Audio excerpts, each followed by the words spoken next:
Hey, it's Deno. I'm back here at Bob Chalet. Here's a chance to talk to you about the Rossignol FKS binding. What you're seeing in my hands here is the FKS 140. It's a din of 14, goes up to a din of 14 and starts at a din of 5.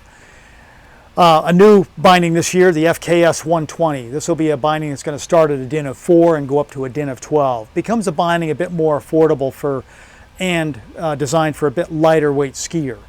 I'll now talk about the feature and the engineering that goes behind this legendary binding. What makes the FKS an incredibly popular binding among the jib park pipe skiers is the fact that it has a unique toe design. The toe piece is engineered in a way that it allows for the maximum retention and the most accurate release.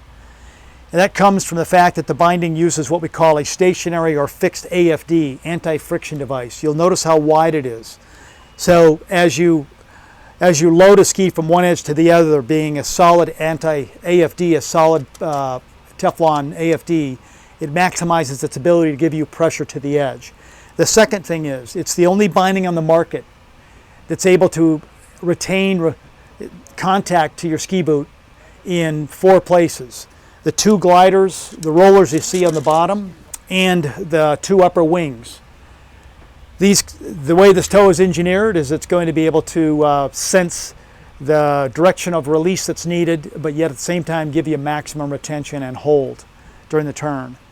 It's the only binding that truly offers what we call a 180-degree release. So if you have a backward twisting fall, God forbid, backward twisting fall, it's the only binding that's able to have a release that can take place at any angle going backwards.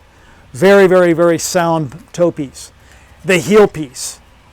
In the heel retention, the FKS binding is the only binding that truly wraps the outer sole of the boot. If you notice, it's got 2 vertical walls there and there. These 2 walls are going to rest directly against the side of your ski boot. You'll notice it's got 2 lateral steel arms that come down and are placed directly in line with your lower tibia. The benefit of this design is that if you happen to have a lateral release, the toe goes in one direction, the heel of the boot moves in the other direction.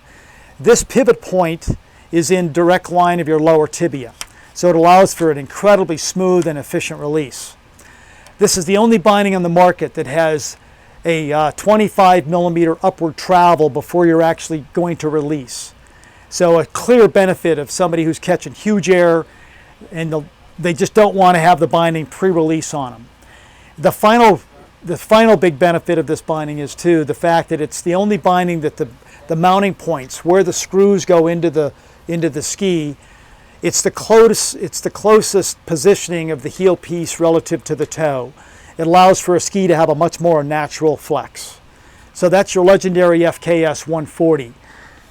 And again, new to the market this year is going to be the new FKS 120. Identical function in terms of release and retention, but a little bit lower din and also a binding offered a little bit less cost.